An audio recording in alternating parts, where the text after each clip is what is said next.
आज भरपूर अशी आमची शॉपिंग झालेली आहे आणि सगळं एकत्र येऊन मस्त शॉपिंग केली आहे गोकुळाष्टमीसाठी.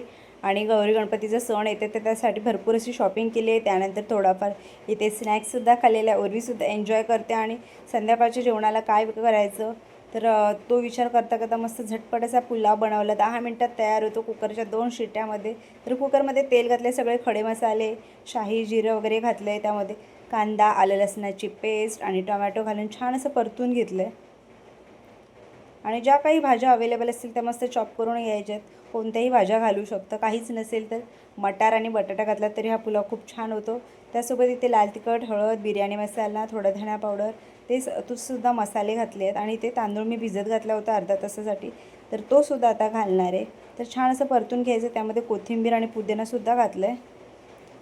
थोड्या भाज्या परतून झाल्या की त्यानंतर तांदूळ घालायचे.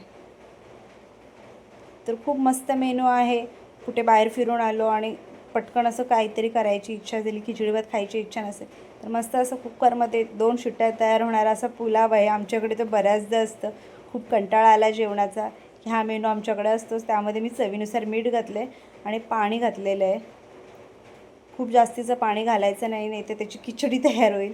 आणि थोडं साजूक तूप घातलं, त्याने फ्लेवर खूप छान होतो. तर इथे शिट्ट्या होत आहेत तोपर्यंत मी आज काय काय शॉपिंग केली ते सुद्धा तुम्हाला दाखवणार आहे. ते इथे मी सामान घेतलं आहे, केकचं सामान आहे.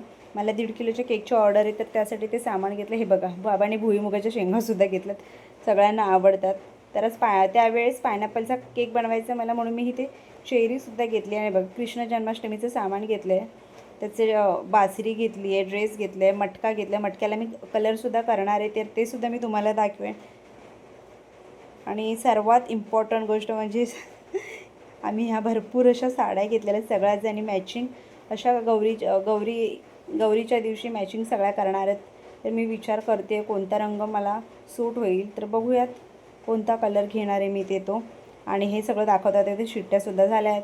कुकर थंड झाला, आता मस्त झटपट असा पुलाव तयार झालेला आहे. कसा वाटला व्लॉग आज कमेंटमध्ये सांगा. चलो बाय.